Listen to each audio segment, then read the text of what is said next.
Nama ايش هراري يو تاتي ومال جنانين هراري يو تاتي مال جنانين كيف يعني هاراجي شو في نقلن لما غند بالي يمكن أرسي ولا غارتي مكان كيساني أبان كابو يو نمي كو حجي شافيوتي حجي شافي جدama غند كيساني تجونا غرو akka jimmaatti immoo nuti abbaadhaa waamamna maqaa adabaa qabna jechuudha isin marti keessa wari qabamtanii ilmaan abbaa nama takka Jaafar gaafan ka'e nama guddaa ta'e abbaa Jaafar hin jedhama abbaan irra nuu kaa'ama jechuudha yoo abbaa garoo taane maqaan keenya abbaa garoo ta'e maqaan isaa yoo garoo ta'e borimmoo gaafa nama guddaa ta'e ilma warra fuudhee ilma argate abbaa garoo jedhama abbaa duulaadhaaf koonutu maqaa kenneem abbaan duulaan sun ganda Oromoo keessa jira maqaan akkasii ganda Oromoo keessa garuu maal awwal abbaan garuu maal abbaa garoo jechuun maqaa dhaqa maqaa akkam abbaa jabal abbaa bulguu abbaa diggaa abbaa jechuun asalama for example fakkeenyaaf abbaa jedhanii yoo ta'aman abbaa kiyyaan amma abbaa ibsaa jedhaniin dhumati abbaa garoo nu biratti yoo jette garoo ilma isaati inni abbaadha abbaa garoo jettaan dhumati amma abbaa ibsaa jedhaman okay ati ibsaadha gizee hiikamu kan keessan gizee hiikamu anamma ilmoon koo abbaa yoon ilmoo kee ibsaa qabaadha jechuudha abbaa Jaafar sirrii dhaqa ati yoo ilma qabaatte hoo no ilmi kee kan inni itti waamamu abbaa Jaafar mucaa Jaafar abbaa Jaafarii abbaa Jaafar mucaa waamanii mucaatu itti waamama naan galle qaba kuni dhagaye akka keenyaatti akka jimmaatti jechuudha abbaadhaan kan akka kabajaatti ilaalama kun akka kabajaati abbaa bulguu abbaa duulaa namni tokko gaafa kee eejiin isaa guddateedha malee maqaa ilmoo isini maqaa ilmooti waamamtani maqaa ilmooti waamamtani jechuun kiyya abbaa ibsaa abbaa kee namni karaa irratti arge abbaa ibsaa akkam bultan jedhame keenya immoo sorry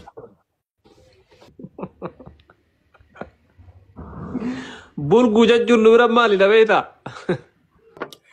bulguu jechuun kan nama nyaatudha inni abbaa bulguu maal jedharee maqaa namaati kunis shugguxee alaamurroo qulaamurroo ambabbeessoo makkanniisoo wanti hafe jiru jechuudha oromiyaa keessatti gisee maqaa moggaa'u jechuudha mirga jiraate si galee namni gaafa ka'e musansala teedii fa ilaale yookiin immoo muhannatiin fa ilaale saaloonii muhannat gisee nuti biyya arabaa jiru waan akkasii maqaa tiibirra argan asumaanitti baasi jeetilii fa jennaan jira maqaan jara akka jeetilii Kiristaanoo Roonaaldoo namni keenya si galee namni yoo musliima ta'e haala malee jechuudha namni tokko maqaa zimmeedheetumatti moggaasa si galee tokko immoo akka maqaa Oromootti jennaanis jira hammala haala akka Fayyisaa Leelisaa Caalaa kun maqaa Oromooti si galee kun maqaa Oromooti ayyee dhugaa inni akka Jamaal Kadir Jaafar Aziz kun maqaa Quraanarraa fuudhameedha Muhammad Yesuuf kun maqaa Quraanarraa fuudhameera maqaan inni kaan immoo Lalisaan Fayyisaan Geexee Laliseen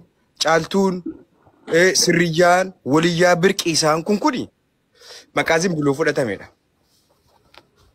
si galee ifaa jechuu kanaan takkaa dhageetu iyyuu hin beeku ifaan akka Oromiffaatti immoo waa ibsuudha maabiraatiin ifaadha ifaa jechaalee takkaa hin dhageenye ifaa jechuun tokko keessaa dhageen qoraarra keessaa hin dhageen ifaa jechuun maqaa Oromooti malee kanaan siin ifaa jechuun maqaa maabiraatiiti okkoo maqaa Oromooti jecha Oromooti jecha Oromooti maqaan kee maqaa Oromooti malee maqaa Quraana keessaa bahee miti dhugaa Salaam alaikum. Kiyya jechuudha. Jaafar jechuun yeroo duraatiif Al-Najaashi as-sahabaan jechuudha gaafa Itoophiyaa dhufanu kan Al-Najaashii fi lafiitii dhaabbatee jechuudha. Waa'ee amantaa Islaamaa Najaashii ta'a ibse Jaafar radiyallahu anhu ilma sahabaati jechuudha nuti. Tigadee? Allahu akbar.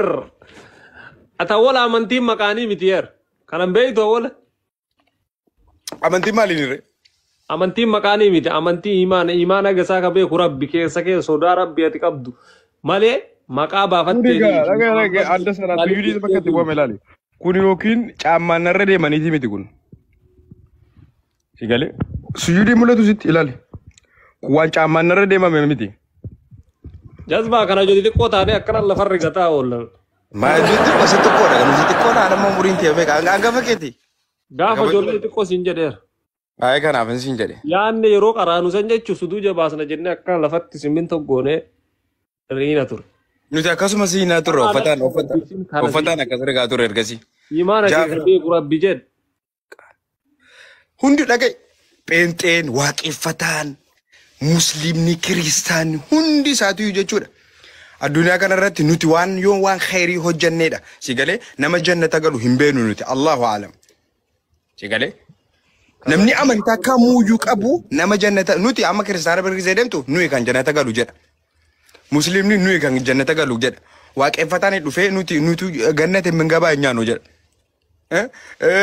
Ortodoksii birgisee deemtallee akkasiin jedha. Garuu kana hundayyuu kan beeku rabbiin tokkicha kan samaayi torbaaf ardii torba kan laqe qofittidha. Sunis immoo kiristaanis kan amanu rabbitti, waaqeffataanis kan inni amanu rabbitti, pheenxeenis kan amanu rabbitti, hundinuyyuu kan nuti amanu rabbitti. Yoo ergamaa irratti adda adda baane malee rabbiin keenya tokkicha si galee hunduma bira mee deemi pheenxee gaafadhu. Geetaachin አንድ ነው jetti. Kiristaana bira geetaachin አንድ ነው jetti. Gizee tokko gizee ni kana keessa noofin jedhan kana keessa galuun fedhu. No, beektaa uummata kana. Maal si fakkaate namni kamuu waan itti fakkaate amanuun mirga qaba kasanii nurraa dhiisi. Garuu maqaa keetiitti deebii gara amantiitti jechuudha. No, amantiitti hin buunu si galee. Akkisii wanta tokko waa'ee amantii garuu amantiin nurraa dhiisi keessa deemu. Dhagaye atamma haasaan dandeessu si galee. Animmoo ati gati liivii kanarra baay'ee baateen dubbanne jennaan haasawaan akkasii keessa gizee galtu dhayxee waan akka lolisaa wayitti itti galta si galee waan nama aarsu wayitti dhayxee galta. Animmoo itti mi'eessaatuman fuudhee. Keessa galuu sanii fi miti obboleessaa kiraa akkas sanii osoo hin taane maal si fakkaate keessa galuun firu waan nantuu inni tokko tuquun folquu akkana minaamin akka keessee jallisee waan arge borcuu minaamin hin barbaadu si galee atamma si Oromoo seenta deemtee amantaa seenti hin barbaadu kana keessa hin jiru. Uummanni koo bootiin zimmatti nama arrabsiti kun beekatu irra jala gootota bulookii hudduutti. Maal ta'eefsa? Laayivii maa seente? Riftiran jiran xaaliyaan hin jira. Okkoo maa seente laayivii? Nan dubbataara waan dubbadduun qaba. Indee laayivii maaf seente? Ati maaf seente? Maal dubbachuu seente? Waan dubbaddu irratti beekaga. Indee? Jechuun namni tokko zimbiloo akkanaan deemuurra ati nama fakkeenyaaf yoo kan dhuftee seentu ta'e yookiin yoo waa'ee amantii irratti haasa'u yookiin nageenya biraa irratti yookiin akkanumaan taphachuuf dhufu waan garaagaraa qabda sii galee namni yaada garaagaraa. Ani waan fedhe hamma fide sammuu koo keessaa baaseen dubbadda jechuudha. Amma koomediidha amma koo. Koomedii gaafa jedhamtu maal jechuudha? Matuma isaatti koomedii jechuudha jechuudha. Internationally dagaan si galee amma si arginu Oromoo faasee wallahi lazim an internationally da si galee comedy internationally da hamma fide hamma si kolfisiisa hamma fide hamma si boosisan ana kan keessanii wanta ta'e barreeffadheen seenu man yoon barbaadu waa'ee amantaa fideetumatti mi'eessee dubba cala utuu nama tokkoon aarsiin jechuudha nama gammachiisee xaayideen keessaa bahee sanatti. Talaa miti silaa namni biiteen laala silaa namni martinuu waan isaan bareeduun jala deeme si galee. Tokko ka amantis na amantii maaf dhiistee borcuu baattee kan politikaadhaa dhiistee warra politikaa jechuun namni haga ofii silaa beeke saayizii ofii silaa beeke si galee saayizii caammaa keetii yoo beektee deemte bareeda. Zimbiloo waa'ee amantii si dubbata waa'ee politikaa biyyaa si dubbata waa'ee oromummaa si dubbata waa'ee namaas waa'ee dhuunfaas maalii minaamin idabbiraal. Dubbaddu simmedi baakki uummata namni kun si ilaale inni ilaala manni waa'ee waan fete dubbadduun dubbachee ilaala si kaffala see ta'u. Dubbadhee binti gamaalle an dubbadhee maal argadhaadhaa.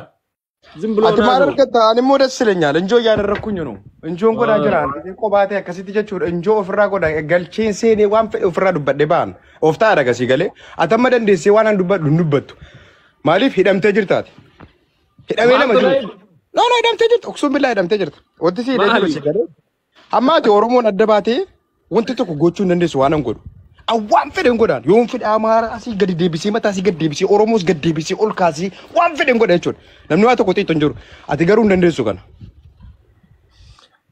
Waan faayidaan an qabne hin godhu awwalaan. Kanaan si hin dandeessu malee hin dandeessu Dandeessu si galee. Ati lama akka amantaa keetti qabattee jirtu Oromoo qabattee jirta si galee. Amantaa Musliimaa qabattee jirta miti. Oromoo akkasitti qabattee jirta. Waan feete dandeettu anam for example Oromoo akka feete goote Amaara akka feete goote amantii biraallee akka feete gootu. Oromoon tuntam taatin akka barbaadde gootu. Ati yoo Oromoo taate akkamitti akka barbaadde. Ani firidamummaa koo awwajeen jira. Akka kan keetitti bita ati ganaadha malee firidamuu. Waa tokko gochuu hin dandeessu ati wallaahi. Waa tokko gochuu hin dandeessu. Ani sanaaf jechuudha firidamummaa kiyyaa awwajeen jira jechuudha. Alaabaa adii fanniseen jira. Namni tokko adeemti xiixuu hin dandeessu. Namni tokko waan fedhen godha jechuudha waan fedhe. Kanaafiyyuu anaaf si ibsa lafaaf hin tinidha. Amma pilaanii wayii fudhadhu kottuun an jette sirriidha. Waan inni irratti dubbadhu tokko laayif. Waa'ee Oromoo, waa'ee amantaa, waa'ee namni dhukkubsate. Namni sana hin fedhu. Si galee namni xaba fedha. Salacheera namni amma mungkin waa'ee Oromoo irraan dubbadhe deemuuf. Lama kaleessa waa'ee Jimmaa manaamni uummanni asirraa bukeessaa jirti. Waa'ee Jimmaa gaafan fudhadhee dhufe geessanii gandatti nagalchan asii galee. Gandatti. Namni tokko dhufee arrabsame waa'ee kana kun akkasii kuni anarraa hin fayyadu. Ana jechuun intarnaashinaaliidha. Intarnaashinaali beektaa? Ayyee intarnaashinaal. Wanta intarnaashinaaliidhaan. Anutuun Oromiffa dubbadhe ta'eetii jechuudhaan addatuun Oromiffa qofa dubbadhe ta'eetii. Qaatan godatti gale goda isa kan Oromoo keessaa dhiisi. Jimmatti qaatan galchani. Isa Jimmaan keessaa magaalaa keessaa na baasanii baadiyyaa keessatti na seensisan. Utuun Oromiffa qofa dubbadheetii. Har'a garuu an intarnaashinaaliidhaan. Si galee? Wallaahi intarnaashinaaliidhaan. Hadiyyaan maal Oromoo Amaarri Affaar Soomaalii Addis Ababaa maaliif gale malee kun hariin iyyuu quccitte na ilaaltila. Quccitte.